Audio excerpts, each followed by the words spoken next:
Hello student, अस्सलाम वालेकुम। Chapter number 10 की अगली वीडियो के साथ हम मौजूद हैं। स्टूडेंट्स, पिछली वीडियो में हमने वेव के बारे में पढ़ा था। थोड़ा सा रिवीजन कर देते हैं। वेव क्या है? Wave is the method of transfer of energy from one point of the medium to the other without transfer of mass. ये हमने वेव की डेफिनेशन आपको दी थी। यानी वेव दरअसल एक डिस्टरबेंस है जो मीडियम में पैदा होता है, मीडियम की एक पॉइंट से दूसरे पॉइंट तक मुंतकिल होता है, और इस मुंतकली में सिर्फ एनर्जी मुंतकिल होती है। मैटर अपनी जगह रहते हुए वाइब्रेटरी मोशन अंजाम दे रहा होता है। इसको हम वेव कहते हैं। वेव की प्रोडक्शन के बारे में हमने बात की थी कि हम वेव रोप में वेव पैदा कर सकते हैं, हम स्प्रिंग में वेव पैदा कर सकते हैं, हम एयर में वेव पैदा कर सकते हैं, हम वाटर में वेव पैदा कर सकते हैं। और वो तरीक़े पिछले वाले लेक्चर में आपको समझाए गए थे। तो अगर आपने वो लेक्चर मिस किया है तो उसको देख लें, इस डिस्क्रिप्शन में उसका लिंक मौजूद है। तो स्टूडेंट्स, चलें आगे बढ़ते हैं। टाइप्स ऑफ वेव की बात करते हैं। वेव हमारे पास दो तरह की होती हैं। एक वेव को हम कहते हैं मैकेनिकल वेव और दूसरी तरह की वेव कहलाती हैं इलेक्ट्रोमैग्नेटिक वेव। तो there are two types of waves. There are two types of waves. Wave की दो किस्में हम पढ़ेंगे। पहली टाइप है वेव की, उसको हम कहते हैं मैकेनिकल वेव्स। मैकेनिकल वेव देखें स्टूडेंट, मैकेनिकल वेव क्या होती हैं? वो वेव जिन्हें किसी भी एक पॉइंट से दूसरे पॉइंट तक मुंतकिली के लिए किसी मीडियम की ज़रूरत हो, उन वेव्स को हम मैकेनिकल वेव्स कहते हैं।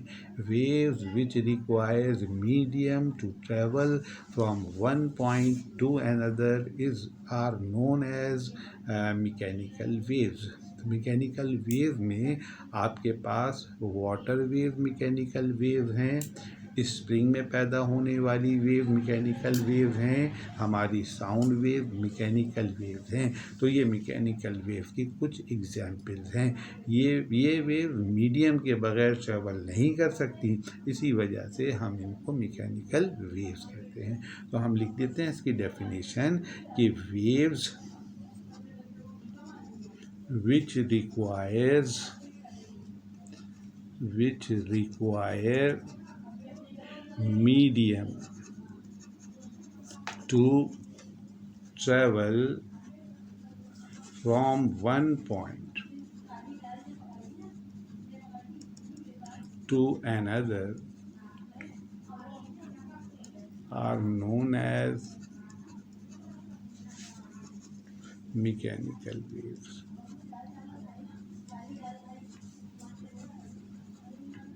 अच्छा, मैकेनिकल वेव देखें, अब दो तरह की हो सकती है।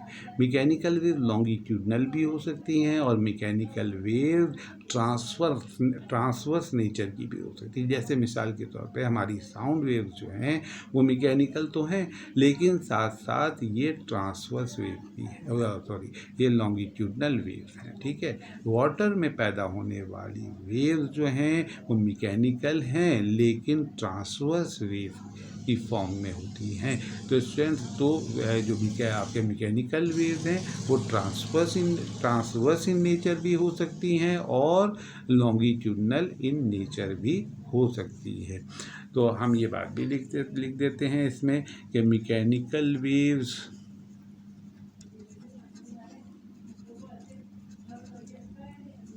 Can be longitudinal as well as transverse in nature। Example की अगर बात करें हम, तो एग्जाम्पल में हम कहते हैं कि sound waves, water waves, waves in spring, etcetera. Etcetera. ये आपके पास एग्जाम्पल आ गई किसकी, मैकेनिकल वेव्स की। तो मैकेनिकल वेव्स के बारे में हमने ये पढ़ लिया कि मैकेनिकल वेव्स क्या होती हैं। इनको मीडियम की ज़रूरत होती है एक जगह से दूसरी जगह। इनकी नेचर ट्रांसवर्स भी हो सकती है और लॉन्गिट्यूडनल भी हो सकती है। और जब ये किसी एक मीडियम से दूसरे मीडियम में दाखिल होती हैं तो इन मीडियम की फिज़िकल प्रॉपर्टीज़ की वजह से इनकी वेवलेंथ और स्पीड पर फ़र्क पड़ता है। जो मैकेनिकल वेव्स होती हैं इनकी स्पीड और इनकी वेवलेंथ पर फ़र्क पड़ता है। तो एक पॉइंट ये भी है कि जब मैकेनिकल वेव एक मीडियम से दूसरे मीडियम में जाती हैं तो चेंज ऑफ फिज़िकल प्रॉपर्टीज़ की वजह से इनकी जो वेवलेंथ होती है और इनकी स्पीड होती है उस पर फ़र्क पड़ता है। अब हम बात करते हैं दूसरी तरह की वेव की, जो कि हमारे पास इलेक्ट्रोमैग्नेटिक वेव्स।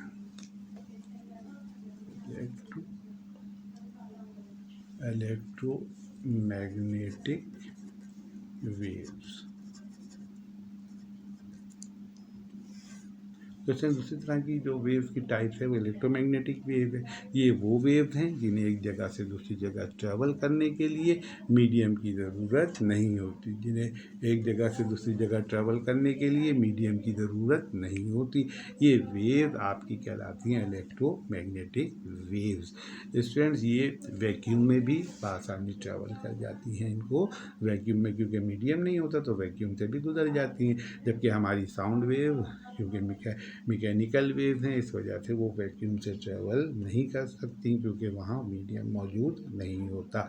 स्टूडेंट्स, इसकी डेफिनेशन लिख लेते हैं कि waves which do not wave कर लेते हैं इसको, wave which do not require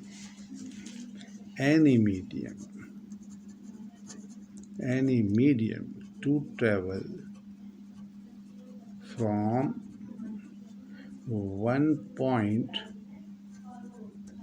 to other are known as electromagnetic waves। इस पर ये वेव जो होती हैं सिर्फ ट्रांसवर्स नेचर की होती हैं। These waves is transverse in nature। इनकी नेचर ट्रांसवर्स होती है, लॉन्गिट्यूडनल नेचर इनकी नहीं होती। और ये वेव जब वैक्यूम से गुजरती हैं तो इनकी रफ्तार वेलोसिटी ऑफ लाइट के बराबर होती है। These waves travel through vacuum with velocity of light। और वेलोसिटी ऑफ लाइट स्टूडेंट आपको पता है कितनी होती है, 3 × 10⁸ मीटर पर सेकंड इस रफ्तार से मूव करती हैं। अच्छा, ये वेव्स जो हैं जब एक मीडियम से दूसरे मीडियम में दाखिल होती हैं तो उस मीडियम के रिफ्रैक्टिव इंडेक्स के लिहाज से इनकी स्पीड और इनका वेवलेंथ वेरी करता है। जिस तरीके से वहाँ फिज़िकल प्रॉपर्टीज़ के लिहाज से वेरी करता था, यहाँ पर रिफ्रैक्टिव इंडेक्स के लिहाज से इनकी स्पीड और वेवलेंथ वेरी करता है। तो इसमें देखिए हमने 2 वेव्स कवर किए, एक है मैकेनिकल वेव और इलेक्ट्रोमैग्नेटिक वेव। एंड मुमकिन है कि इनका डिफरेंस लिखने को आ जाए आपके पेपर में कि what is the difference between mechanical wave and electromagnetic wave. तो इस डिस्क्रिप्शन से जो मैंने दिया है आप तकरीबन 3 से 4 पॉइंट बना सकते हैं डिफरेंस के। पहला पॉइंट हो जाएगा कि wave which require medium to travel from one point to another are mechanical wave, तो इलेक्ट्रोमैग्नेटिक वेव वाले पोर्शन में आप लिखेंगे wave which do not require any medium to travel are known as electromagnetic wave. Mechanical wave वाले column में लिखेंगे कि mechanical wave can be transverse और लॉन्गिट्यूडनल वेव। आप इसमें लिखेंगे कि electromagnetic wave are always transverse in nature. आप इसमें ये लिख सकते हैं कि जब ये एक मीडियम से दूसरे मीडियम में दाखिल होती हैं तो फिज़िकल प्रॉपर्टीज़ की चेंज होने की वजह से इनकी स्पीड और वेवलेंथ चेंज होता है। जबकि इलेक्ट्रोमैग्नेटिक वेव के कॉलम में लिख सकते हैं कि जब ये एक मीडियम से दूसरे मीडियम में दाखिल होती हैं तो रिफ्रैक्टिव इंडेक्स के चेंज होने की वजह से इनकी स्पीड और वेवलेंथ चेंज होता है। तो ये कुछ पॉइंट्स हैं डिफरेंस के जो आप इसी आर्टिकल इन दो आर्टिकल्स को पढ़कर बना सकते हैं।